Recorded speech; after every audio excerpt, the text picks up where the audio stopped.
Mulai kan nih. Assalamualaikum warahmatullahi wabarakatuh. Perkenalan, nama saya Alfian Daryatna, ingin menjelaskan tentang perkembangan teknologi media komunikasi.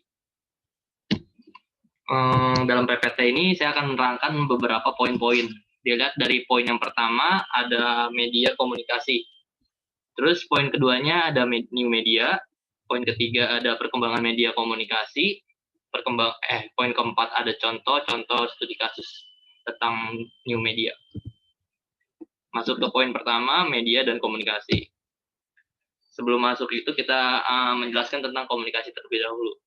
Apa itu komunikasi? Komunikasi berasal dari kata communication yang berasal dari bahasa Latin komunis yang berarti sama, komuniko, komunikatio, atau communicare yang berarti membuat sama, make the common. Secara sederhana, komunikasi dapat terjadi apabila ada kesamaan antara penyampaian pesan dan orang yang menerima pesan. Oleh sebab itu, komunikasi bergantung pada kemampuan kita untuk dapat memahami satu dengan yang lainnya. Terus, pengertian media. Media adalah mengarah pada sesuatu yang dapat meneruskan informasi atau pesan antara sumber, pemberi pesan, dan penerima pesan. Media merupakan segala bentuk dan saluran yang digunakan menyampaikan pesan atau informasi tertentu.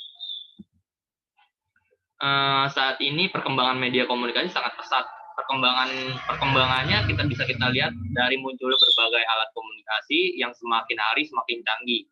Pada perkembangan awal, batasan komunikasi yang dapat kita terapkan adalah percakapan atau penyampaian gagasan antar manusia secara lisan dan bertatap muka, baik berupa pidato maupun diskusi, dengan tujuan mendidik, membangkitkan kepercayaan, dan menggerakkan perasaan orang lain. Dengan pesatnya perkembangan media komunikasi, makin membuat manusia terasa mudah dan bermobilitas, dan juga dalam berinteraksi antar semua manusia. Pada saat ini media komunikasi mobile sangat terikat dengan manusia, terlebih di masa pandemi. Pada saat ini, dengan bantuan internet dan aplikasi menunjang membuat manusia lebih mudah untuk berinteraksi kepada sesama manusia lainnya. Poin yang kedua, new media. Michael M. Mirabito, Barbara L. Morgenstern mengatakan bahwa kita hidup di saat sedang terjadinya revolusi komunikasi. Ini mungkin bisa sedikit menjawab pada zaman dahulu kita sudah menggunakan sebuah media komunikasi yang pada saat itu memakai coretan-coretan di dinding, bunyi-bunyian, dan asap. Kemudian sekarang kita berada pada zaman di mana revolusi dari komunikasi itu sedang terjadi, di mana kita hidup di zaman perkembangan ponsel sebagai sebuah media untuk komunikasi berkembang sangat pesat dan tiada hentinya sampai sekarang. New media adalah merupakan sebuah gabungan atau sebuah konfigurasi antara teknologi komunikasi digital dan komunikasi dan terhubung ke dalam sebuah jaringan. Contoh dari media yang kita dapat katakan menjadi representasi media baru adalah internet. Internet datang dan hadir sebagai wadah media baru, kemudian program-program lainnya seperti televisi, majalah, koran, dan film tidak termasuk ke dalam jenis media baru ini.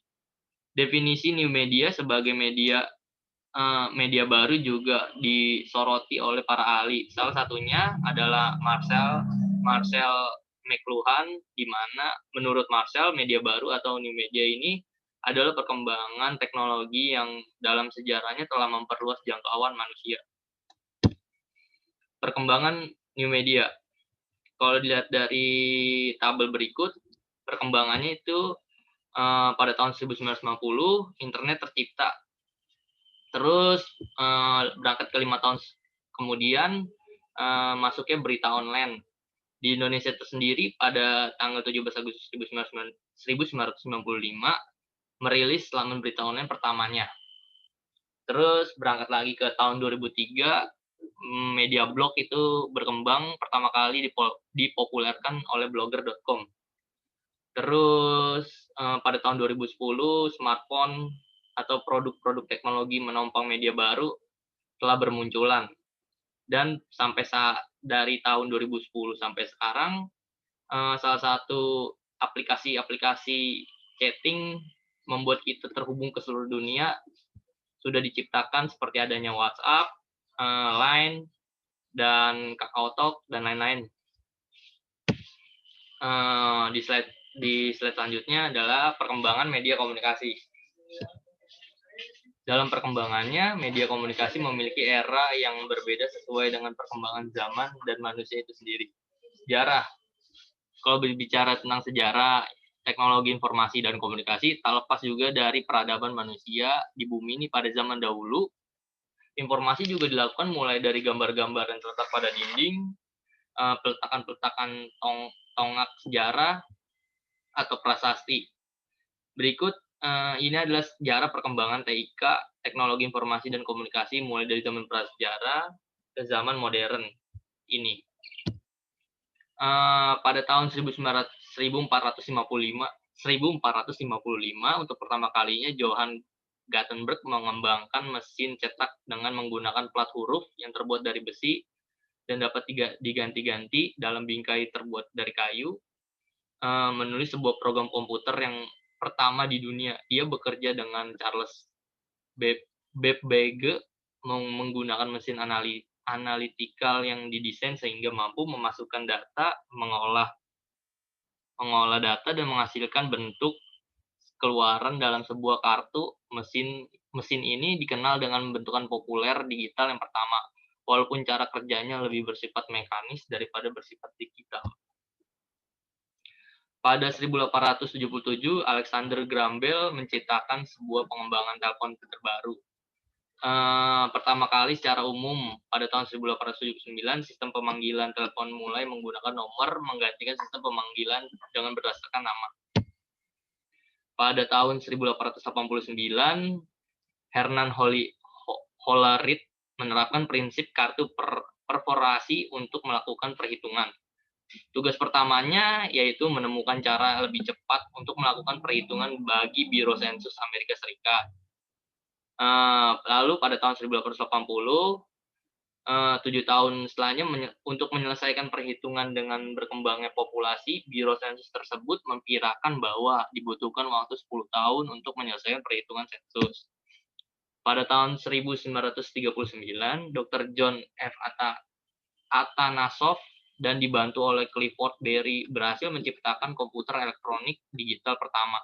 Sejak saat ini komputer terus mengalami perkembangan sehingga menjadi semakin canggih. Mengenai sejarah perkembangan komputer dijelaskan pada bagian berikut. Pada masa ini istilah internet diperkenalkan dalam sebuah paper tentang TCP/IP atau secara harfiah Internet Interconnected Working. Diartikan sebagai rangkaian komputer yang diawali pada tahun 1969 sebagai ARPANET yang dibangun oleh ARPA, United States Department of Defense Advanced Research Project Agency. Lalu pada tahun 1995, perusahaan umum mulai diperkenalkan menjadi provider dengan membeli jaringan di backbone. Langkah ini memulai pengembangan teknologi informasi khususnya internet dan penelitian untuk mengembangkan sistem dan alat yang lebih canggih. Lalu di slide ini ada peta perkembangan media komunikasi. Pada tahun 455, mesin cetak pertama kali diciptakan oleh Johann Gutenberg. Terus pada tahun 1877, mesin telepon terbentuk. Kemudian pada tahun 1939, komputer elektronik mulai diperkenalkan pertama kali. Terus pada tahun 1999, komputer internet pertama kali diawali diproduksi oleh ARPA. Lalu pada tahun 1995, provider diperkenalkan menjadi provider yang membeli jaringan di backbone. Terus di slide selanjutnya adalah contoh studi kasus new media.